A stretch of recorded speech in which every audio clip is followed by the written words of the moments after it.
So I just want to thank everyone today for joining us for this first episode of What Matters.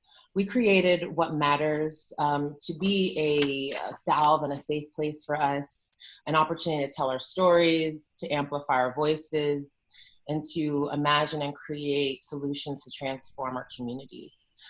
During this series, you will hear from amazing people, experts, BLM organizers, brilliant people, notables, electeds, all types. Today we're joined by one such brilliant person, Marc Lamont. You know him from BET, from CNN, and as professor at Temple University. Thanks so much, Marc, for joining us. Today we're going to have a conversation about this COVID moment, about how it's affecting us in our communities, and about a lot of the messages that we're hearing and how to decipher between misinformation and disinformation, and just kind of just talk and react to what we're seeing right now in the media, and no better person to have that conversation with than you. So thanks again for joining us for this first episode of What Matters. And just first, how are you doing? How's your family doing during this time? Thank you. I'm excited to be here. And of course, I admire the work that you do and that so many others do to keep Black freedom at the forefront. I'm okay. You know, it's a tough time. Things are tougher than I could have ever imagined they would be even 60 days ago. You know, right now everyone is safe, which is a great start. In February, my father was taken to the hospital, and he wasn't doing very well.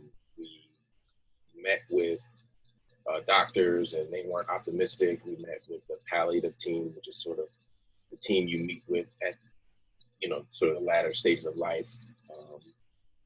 And we met with the hospice team, and we were just trying to figure out what to do. We hadn't given up hope, but we were uncertain. And pushing back against doctors and doing that dance you do, anyone who's taking care of an elderly parent. My father's 92. You're doing that dance with doctors. And then COVID hits. And I can no longer see him. All visitations are shut down immediately. My father's battling an infection. He's not eating. The doctors take his not eating as a sign that he doesn't live anymore. We don't necessarily agree. I'm going to the hospital. My brothers are going to the hospital every day to feed him, to get him, you know, until he gets up and strong again. And then suddenly, you know, that week, suddenly we can't visit anymore. We can't see him anymore. And we have to hope that he's getting the proper care. We have to hope that people are going to make him eat that extra meal that he wasn't inclined to eat. We're hoping all these things happen. It's hard to get into doctors. It's hard to talk to nurses, the whole nine. Yeah. Then we get a call later saying, oh, well, he's discharged. And he's in the nursing home. And so and we see him almost every day. One of us sees him every day. But the nursing home is now shut down.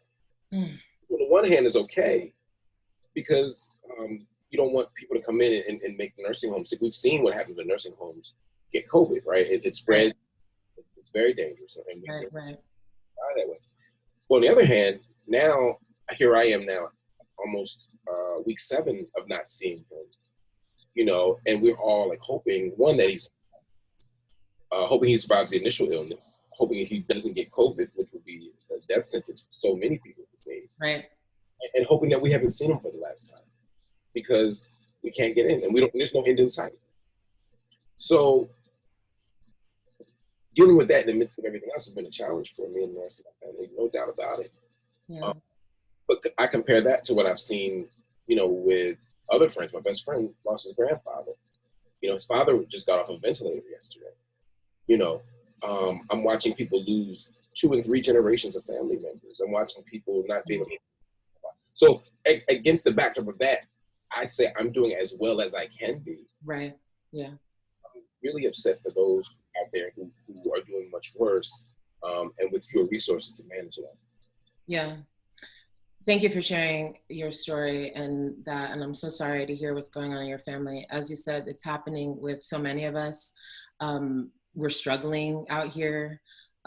We hear about how this virus is affecting Black people disproportionately. Well, we heard about it, you know, for a minute, and then we hear other things. So part of, you know, what is confusing for many of us is the different information that we're hearing, information that's correct, that's incorrect, where we're struggling, we're looking for resources, we want to tell our story, we need people to understand what's happening in our communities, to ourselves, to our families, and our lives.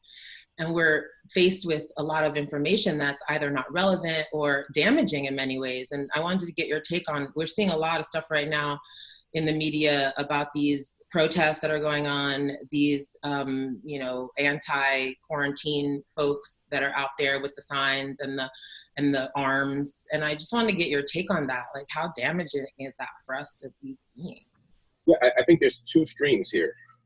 There's, of course, misinformation and bad information, right? Which is incredibly dangerous. Yeah. And we just don't know a lot about COVID-19. Right. And that's from the top down, whatever the top is, the White House, whomever, right? We just don't know a lot. And so some of it is information that we think is true that simply is not true. Right, right. And the World Health Organization just last week said that, you know, it has not been proven that having COVID-19 means that you won't get it again. Doesn't mean you will, but they're saying we're just assuming that you won't based on how the flu operates. But maybe it doesn't operate the way the flu operates. Maybe could it be something like chickenpox that you get once, you don't get again? Could it be something like herpes that you get and it may not always show up, but it's always there and there's, you know, and it can still be passed on? Is it something like that? Is it something that you get rid of? Is it you put antibodies to? And is it like more like the flu? Is it more like, you know, we don't know. Right. And part of the problem is in this 24-hour cable news cycle where it's more important to say it first than to say it correctly. Yep, you said it. That's a very dangerous thing. And so everybody's rushing out to get information out. And so that's dangerous. And people just start saying things that aren't necessarily true. And it's extreme danger to people. You know, we don't know how long this stuff stays in the air exactly. We don't know how long it stays on surfaces exactly. We don't know. You know, the idea of saying, well, after 14 days, I'll be good. We're seeing that contradicted by folk who a month later are still sick or who are still passing it to folk. We've seen people do 2 rounds of COVID. And again, there's doubts about whether or not they ever got rid of it. I mean, we don't know. I think the biggest thing we can come away with is we don't know a lot. And we have to move past this place of certainty and say, look, we don't know everything we need to know. And because we don't know everything we need to know, we can't continue to make public policy right from a long term that's based on that. For example, this idea of herd immunity, the idea that, once we all get it, we'll be fine. Because once we all get it, we'll all be immune to it, or only small numbers of people will die from it or be seriously affected by it. It'll be like the flu. But herd immunity, again, is contingent on the fact that once we get it, we'll be okay. Yeah. So what is herd immunity? What's herd immunity? Describe that. Was that if people said, well, you know, ultimately this won't go away. It's not like SARS and that kind of just disappeared. Right. But that the way for people to get, what it means is that for us as a community, if the bulk of us get it, yeah, are affected by it at some point, then that's the only way we'll get over it. Because then we'll have until there's a you know, something to cure it, right? Then what we'll do is once we all get it, or at least a sizable portion of us, then we'll be able to move on with our lives because we'll have the antibodies for it.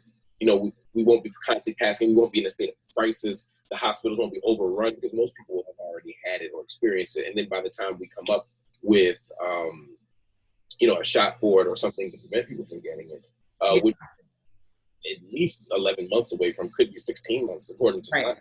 Yeah, that's what they're saying. And it's scary, though, to think about herd immunity and going down that road in the Black community in particular, because it affects us differently. So if we get this disease, many of us have underlying conditions that stem from health inequalities that have plagued us for decades upon decades.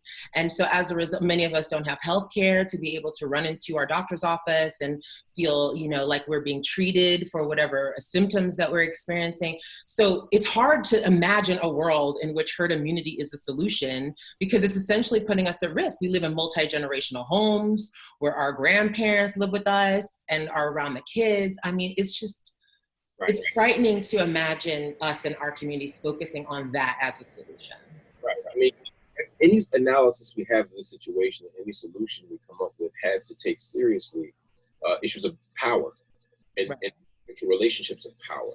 You know, how does this affect poor people differently? How does this affect people in rural communities versus cities? How does this affect people in heavily populated cities versus, you know, less densely populated ones? I mean, all of these are questions we have to ask and answer, and the truth is we don't have a whole lot of answers yet. Because of that, again, I think we need to pause and not immediately rush to get things, quote unquote, back to normal, which is the phrase.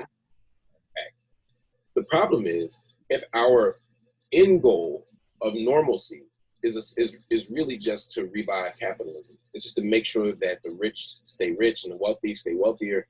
If it's really just to get an exploitative economy kickstarted again, then people become disposable. Whenever you're talking about capitalism, you're talking about a system by which the vulnerable are, right? Some people are rendered, as I wrote about, nobody. Right. And those are the, you know, they say you to make an omelet, you have to break a few eggs. Poor people become those eggs. Right. Homeless people become those eggs. Immunocompromised people of many sorts become those eggs. And so we have to reimagine that. So it's about correcting misinformation. Right. Think about very strategically placed information that is designed to not merely, that isn't merely wrongheaded. You know, we all make mistakes. But then there are also campaigns of information that are deliberately intended to back us, to give us bad information, or to get us to advance a political agenda. Right. Yeah. And I definitely want to get into that deeply. I also want to think about what types of misinformation. So people hear that, well, this is not new. We heard about misinformation, disinformation, you know, with the impeachments, we heard about that. But people, you know, 85% of people are faced with misinformation and disinformation. We don't even know what it is or what it means. And I think about things like watching these mayors and governors who are opening up their cities that are, you know, against all scientific evidence, and they're being amplified on this national platform, and it's pirating messages to us. Or those protesters, like I said, those are pirating messages to us. Is that misinformation? Is that disinformation? Like, how do we navigate what we're seeing and really pertain it to our lives to help us to get the provisions and protections that we need to advocate for those to, you know? It's a little bit of both. I mean, you know, you're watching complete chaos at the national and often state and local levels. We set a bar for leadership so low that, you know, Donald Trump obviously looks like he has no idea what he's doing. And then when someone shows even reasonably competent leadership, we act as if, you know, they're the next great statesman of America. You know, and because we set the bar so low, we have to raise that bar and ask different questions. Because to your point, you have people in places like Florida, Georgia, you know, talking about opening back up the state or opening back up the city or opening back up the region. And these are something, and they often will say things like, "I didn't know." And then they'll name something very specific about this illness that we've known for months. Right. For example, being asymptomatic and being able to carry it and being able to give, you know, these are things that you should know. This isn't new information. Right. I heard one of Trump's advisors talk about COVID-19 and say, you know, we know we're doing, we've had 18 other versions of this. And they say, well, no, COVID-19 isn't the 19th version of COVID. It stands for coronavirus disease 2019. But the fact that you're in a policy conversation, that you're in the mix talking about this stuff, and you don't know the most basic dimensions of this disease is scary. You know, but again, everyone has their own agenda. If you're in the South and your voting base is largely comprised of people who use words like liberty and freedom in very particular ways that have nothing to do with justice, and simply have to do with the ability to do what you want to do. God, you know, who cares about everybody else? And so liberty, and it just becomes about your ability to go get a haircut or a tattoo, even if it kills your grandmother or my grandmother, more likely. Yeah. Right? Then if you're in that kind of a state, then you're just going to say, I'll open it up, right? So the governor of Georgia is saying, yeah, we're going to open the state. Beauty salons, barbershops, tattoo parlors, the least essential things. Who needs to get a tattoo right now, right? I mean, I got lots of them. But I don't need one right now. Hey, right? But then you call the governor's office of Georgia. Right. Yes, I did that. Mm-hmm. And they're like, we're closed because it's unsafe. Oh, we're closed.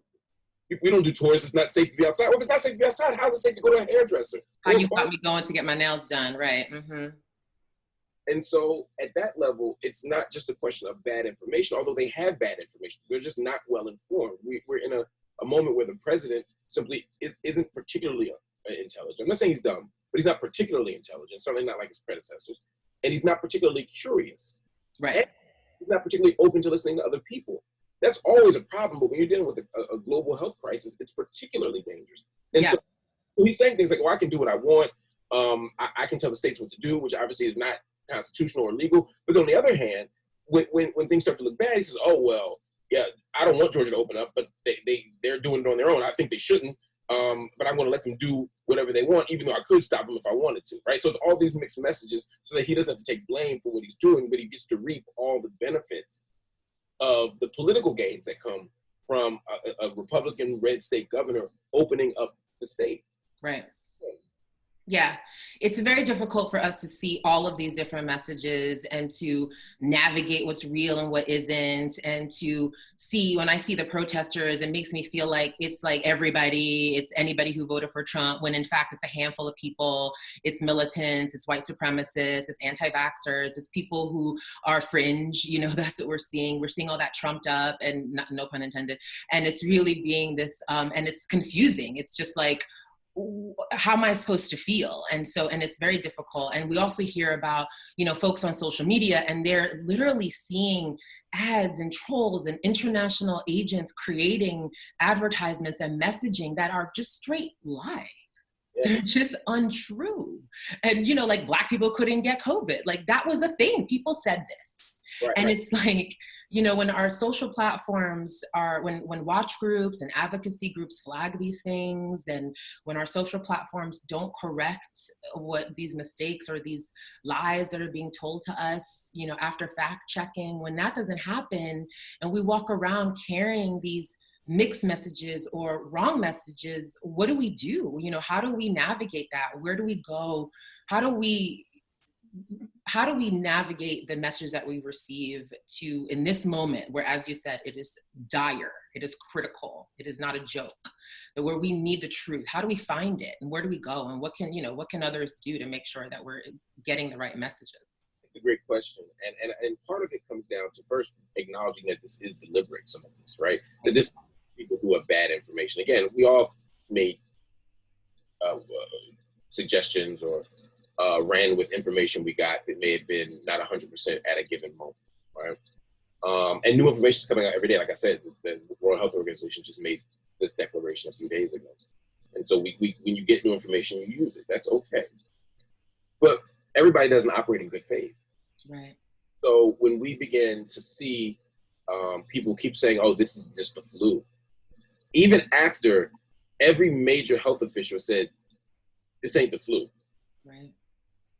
And you start to see people who are prominently positioned in social media say, oh, it's still just the flu. Or you watch certain news networks continue to say, oh, it's just the flu. Now you have to ask yourself, what is their investment in minimizing this crisis, or pretending that they never minimize this crisis? Mm-hmm. Mm-hmm. Not necessarily about a global conspiracy. I don't think it's always that deep, but it's just as complicated and just as dangerous. Oftentimes people are just advancing their political interests. And Donald Trump has a stake in saying that this isn't anything more than a normal thing, right? That's what he had. He had an investment in that in January and February. And so, because Fox News often operates as his mouthpiece, there is then an advantage for them to make, right? And then where that becomes unsustainable because everybody's dying, right, or getting sick, or know someone who's sick or dying, right? Now all of a sudden we have to pivot and say, oh, we never said that. We've been on it from day one. And so those types of things so once we understand that everybody's not operating in good faith, then we can start to analyze this differently. So when you look on the internet and you hear someone say, oh, Black people can't get COVID. You know, and we all, you know, traffic in spaces, meaning that is to say we all are on platforms where we hear this stuff. Right. At the decisions about whether we believe it or not. And some of us, we know it's not true. Some of us made some jokes. I ain't seen no black people get it yet. I'm African, ain't got it yet. You know, I sort of made a joke like that at first, and I feel bad about it because I was like, obviously I was joking, but I see how that can be dangerous, right? And so those types of campaigns aren't just a random person talking shit, right? This is sometimes the people who deliberately want black people to think they don't get it.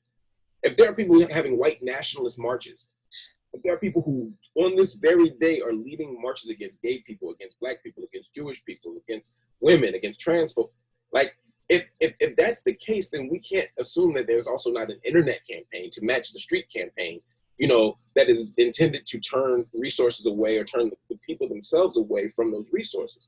And so we have to be mindful of that. What does that mean? It means that we have to use our voices, those of us who are platformed and have prominent positions, whether it's on TV, whether it's in podcasts, whether it's in social media, we have to use it. Some people say, why are all these celebrities coming out and saying they got COVID? Are they just trying to get attention? I would say no. I actually appreciate it. And then again, that's not to say there's not a cynical read to this and that some people did want attention. But I appreciate it when people stood up and said they had COVID. When Idris Elba, you know, who is a marker of health and masculinity and virility and desire, people love them some Idris Elba, right? We do. Right. And I be hating, but you know, but like when seriously, when he says he has coronavirus, now black people are like, oh shit. Right. That is a great point. You know, that image of that man who you think is impervious to anything, if he can get it. Right. So now it's normalized, right? So you don't have to be just old. You don't have to be an infant. You don't have to be in bad shape. And you don't have to be non-black or a person of color, right? You can get it. So even that, and so you got him doing, you got a couple other folk doing it, right? Right. You know, when we see those stories, right? When I hear that Scarface is still fighting, you know what I mean? That matters, you know? And so here in Philadelphia, a prominent pastor, Alan Waller, who pastors a mega church, he does a lot of work in the community, modeled getting tested for his congregation. Wow, that's amazing. And it turns out he tested positive. He doesn't have any symptoms, but he tested positive. Again, that mattered, right? One, you need to do it. It let people know that that you can be asymptomatic and still get it. That's not some myth, because people are trying to make it sound like it's some myth. Right. All these things matter. So modeling, also pushing back against bad information with good information. Right. And that's super important. So when I'm on social media, I make sure to keep posting and retweeting that WHO article, that World Health Organization article, because I don't want people to just assume that because they've had it that they'll be okay. Right.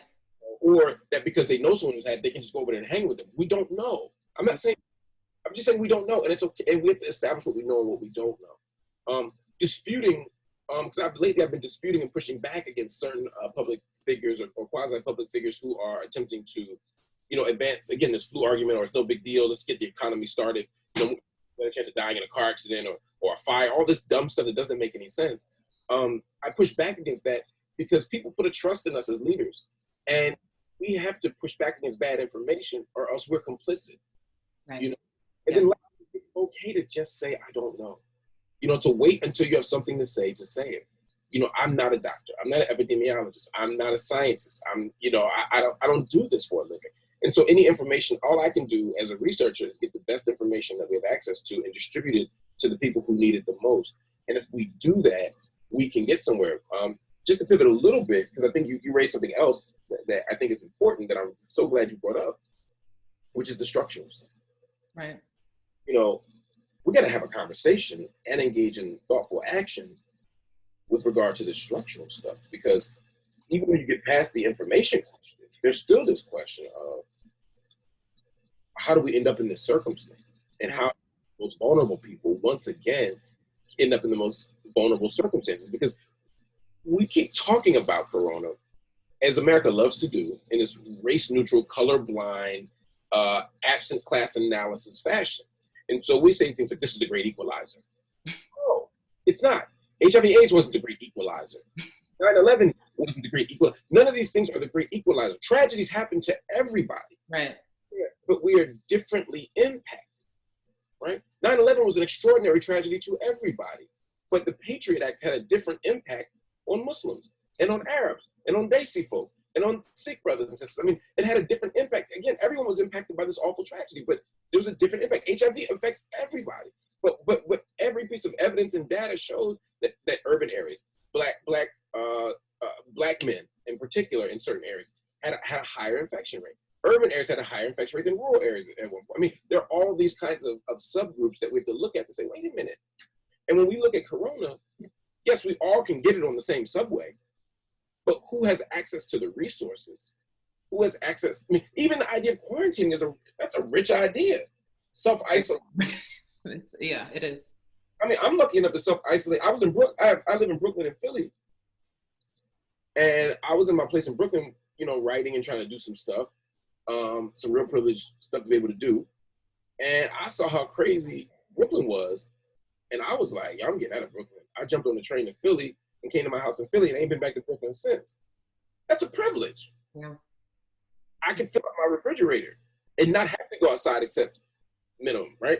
Yeah. My classes online as a professor at Temple University. That's a privilege. And it's important in this moment to take a minute to peel the onion. So we hear these things like, all the things that you just named. Black folks were at higher incidence of HIV. Black folks are getting COVID at disproportionately high numbers at 2 and 3 times our population share because of underlying conditions. And we talk about, obesity and cardiovascular disease and all these things that we blame ourselves for. But what's important in this moment is to peel the onion and to understand why those things are happening in our communities, where that thread started, what was the catalyst of the reason why we are impacted the way we are impacted today, because that hasn't changed. And if we go back to business as usual, like you said, if we go back to business as usual, we will have the same outcome. This will happen again. This is not a surprise that a pandemic would impact our community the most. That is not a surprise because of what we have known and have fought for decades. This is just showcasing that, amplifying that, exacerbating that. So we can't just listen to it and just blame ourselves and figure, maybe if we just, maybe if my sugar, maybe if I don't eat drink that tea, it's real sweet. Like, it's not as simple as that. We need to peel the onion. Oh, it's never that simple, Right. It's not to say that we can't be responsible, right? I mean, I don't know anyone who would say, don't make healthy choices. Right, of course, yes. We all want healthy choices, but what's the context in which those choices are made? What are the options that are available to people who make healthy choices? That's right. Right? That's right. That's always the question. Kailee Scales in his book, Heavy, talks about good love, healthy choices, and second chances, right? You need all three. Right. Well, right? Because good love is not just at the individual level in terms of the romantic or the sexual or the erotic, but also in terms of self-love, but also in terms of love in terms of justice, love from the state, right? Folks say justice is what love looks like in public, right? So that kind of love I'm talking about, right? If you don't have access to fairness and justice, then it's very hard to be successful, right? Healthy choices, right? Everybody should make a healthy choice, but it's much easier for me to get food if I live near a resource for food, right? If I don't live in a food insecure space, right? So you talk about my pre-existing condition. Well, I have a pre-existing condition because I live in a food desert. Mm-hmm. And I have a living wage. And I just don't have the resources to make these choices. But I can still make better choices. Again, it doesn't mean this isn't a narrative that somehow poor people and economically vulnerable people are just, they have to give up. It's a fait accompli, and they have no agency. No one's making that claim. Of course, you can always make a better choice. Mm-hmm. But information that comes with political education, that comes with resources, it comes with an ethic of care from the state and from each other. No doubt about that. And then second chances, right? We all fuck up, right? We all make the bad choice. We all eat the wrong thing. We all do something illegal. We all do something wrong. The question is, do we have a safety net? Yeah. And unfortunately, for poor people, we don't have the safety net. So let's shift that framework to this question of corona, right? The first thing is when you talk about, again, this good love framework, not just talking about good love at the level of the personal, but at the level of institutions, right? Go to the hospital, we don't get the same response, right? It's harder for us to get access to prevent. And when we go to the emergency room, we have to have a pain level at 10 to get the same medicine as white folk at 5. Black women consistently don't get access to pain meds, to antidepressants, to all these things, because this idea, which is, again, informed by histories of white supremacy and institutional racism, that Black women can just handle more. Oh, yes, I've heard that at the doctor's office. Oh, you're okay. You've dealt with it already. Yeah. Exactly. You know better than anybody. So in that context, it's hard to deal with pre-existing conditions, right? But also, you know, what about obesity? What about high blood pressure? What about all these things? Again, where is the conversation about access to healthy food? Where is the conversation about community gardens, about subsidies, right? About rent control, the housing question. Because if housing continues to escalate, then I won't have access. And again, my place in Brooklyn has plenty of healthy food options. But, you know, I live in Fort Greene. In Fort Greene, the housing prices in Fort Greene have gone up 10 times over the last 20 years, probably more than that. And so, yeah, now there's a fresh grocer and a Whole Foods, which costs a whole check, and there's a community garden, there's this and there's that. But the people who needed it the most back then, who were going to Albee Square Mall, can't get in it anymore. And then when I get to Brownsville, you know, I keep going further east New York, I can't find those things anymore. And so not getting people access to those things, or they come at a price so steep that you can't afford to pay your rent and get healthy food options. And you can't pay your rent in these neighborhoods because there's no what? Living wage. People are still making $7,000 to $8,000 an hour, even though rent's going up 10 times. So these are the factors that make pre-existing conditions tougher. Yeah, it's very simplistic to say, tell Black people to stop eating that extra piece of fried chicken, or tell Black people to not eat that extra slice of peach cobbler. I mean, yeah, there might be some value in not eating the extra slice of peach cobbler, but that can't be the story. No. And that's what we want in this moment. We want to pivot to the conversation.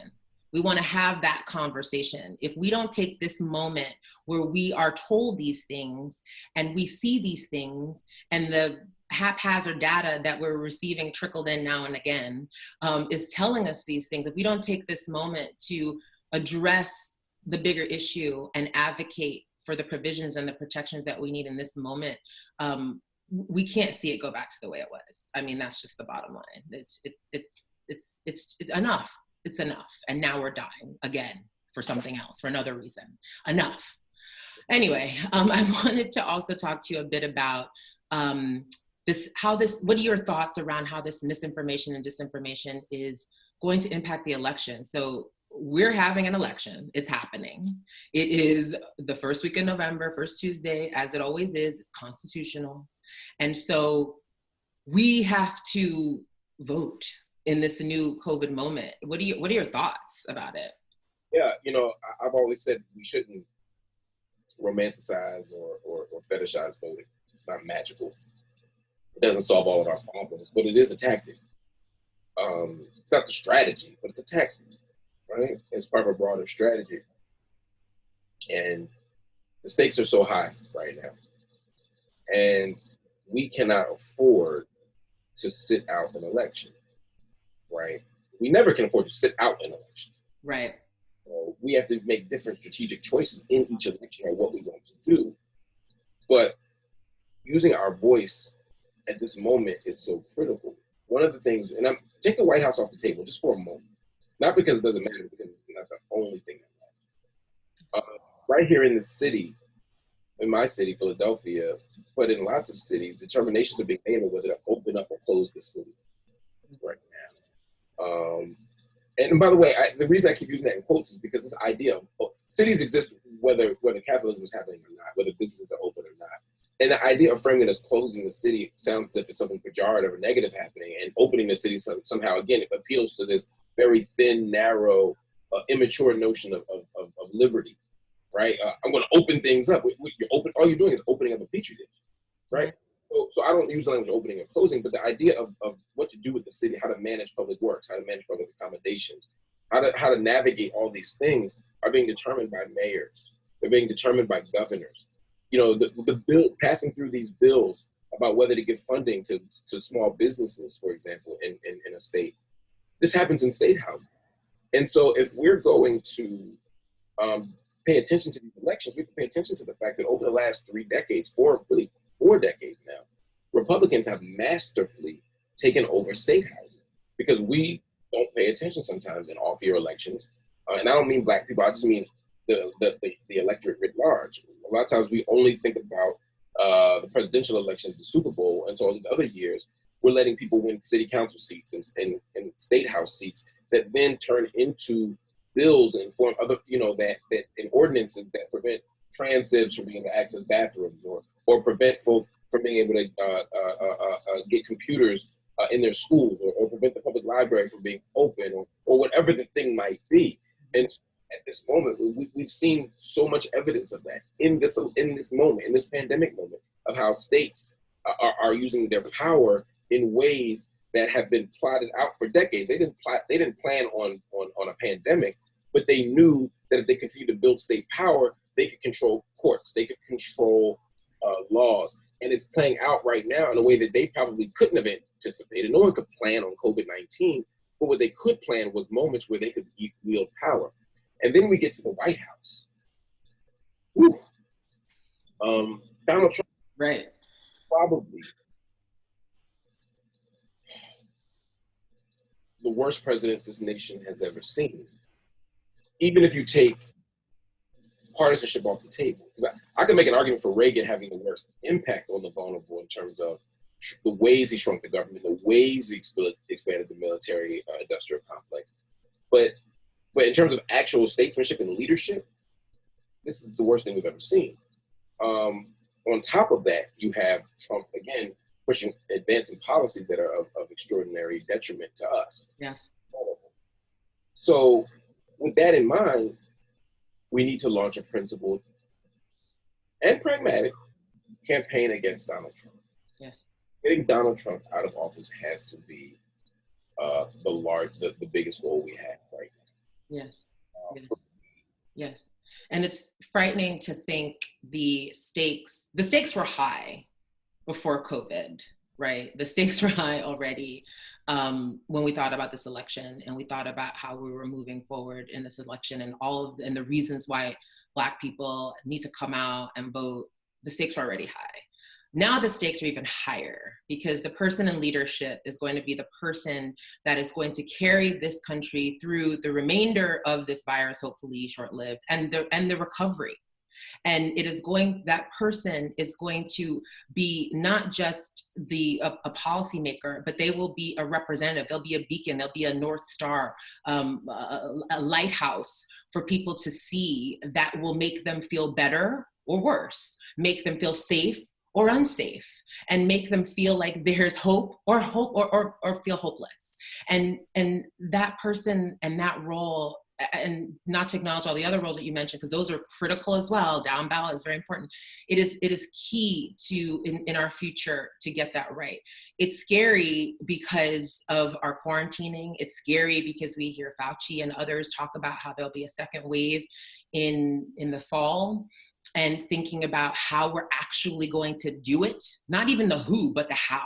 How are we going to vote? How are we going? Because we need to come out in droves. We need to do 2008 and 2012 type of numbers for this election. But how do we do it? It's scary to think about choosing. Think of Wisconsin and how folks had to choose between being and going to the polls and their help, but Black people were there with masks on, standing in line. Beautiful. But how do we protect ourselves? We shouldn't have to choose. How do we do this? Yeah, I mean, we hope obviously to see a couple of things happen. One, we hope that the flattening turns into a precipitous drop in infection rates. We know there's going to be a resurgence. We know it's going to come. We just have to hope at that level that it happens after November, December, right? Yeah, right. That's not to say that it happening in December, January is better, because as the more it coincides with flu season, according to the experts, the more of a danger we're going to have, not just the people but also to the hospital system's capacity to treat people. So I'm not saying it, but just with regard to the election, I hope that COVID isn't isn't spiking at the time of the election. That's one thing. We need massive absentee balloting, write-in balloting, mail balloting. That has to be our strategy going forward. And honestly, again, this just lays bare more problems in our system, right? It shouldn't be this hard to vote. You know, people shouldn't have to take off work to vote. How could it not be a national holiday to vote? If Columbus Day, right, an imperialist holiday, at this point, it gives us, why wouldn't voting, right? Because that would solve some of this stuff. Because then we could be more strategic about spacing things out. But if you only got 2 hours to get there on your, or 30 minutes on your lunch break, or you can do it before work or after work, and you work 11 to 7, you know, you got kids, and you know, it's challenging. So we need to make voting easier in general. But I think absentee balloting, write-in balloting, there have to be key strategies that we use right now more than ever. We need to organize groups to vote. You know, I tell people, don't just go vote, go bring your people, right? Bring your people who are less inclined to stop what they're doing. They'll vote, but they're less inclined to do it. Obama gave people an energy. Obama gave people a sense of excitement and possibility. I was a critic of Obama, I remain one. But there was something about getting people out in record number because they had a thing to vote for. I think right now the challenge is people are largely voting against. I think when you have a Bernie Sanders, you have something to vote for. When you have Elizabeth Warren, you have something to vote for, right? I think with Joe Biden, the voting public is less excited about his platform, and certainly progressives are not excited by his platform. At best, we're getting people out to vote against Trump, rather. And so, but that hasn't always proven successful.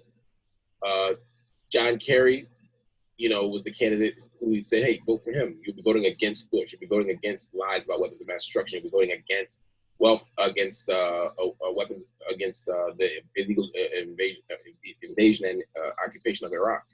You'll be voting against really bad stuff. And that doesn't always get people out. People need something to vote for. So I think what we need to do is let people look, the house is on fire. We got to put this thing out, i.e. we got to vote against Trump. But we also have to give people an affirmative vision of what we're voting for. And that's on the Biden campaign, but that's also on all of us to say, look, we know he ain't shit, right? We know that we are always voting for two bad options. You know what I mean? But in this moment, not all moments, but in this moment, as Baldwin told us, you know, we might just be using this process as a means of buying time. Right. Yeah. Yeah. You know, makes sense. I think and also to realize that when casting your vote is not the end of the story. It's not end game. You have to hold your policymakers and your electeds accountable after they're in office. Once they're in office, you have to hold them accountable for what they promise. You have to show them what is necessary. This is the way we can transform our communities. We have voices, we're important. We know what's going on. We can tell our electeds, we can make sure that folks know what is necessary in our communities and hold them accountable for it. That's key. Hold them accountable. But thank you so much, Marc. This has been an incredible conversation. Thank you. I can't thank you enough for being the first guest for What Matters. It's just been a phenomenal opportunity to talk to you, and hopefully we'll have more conversations going forward. Thanks again. My name is Kailee Scales. I'm the Managing Director of Black Lives Matter Global Network Foundation, and this was What Matters. Thanks, Marc.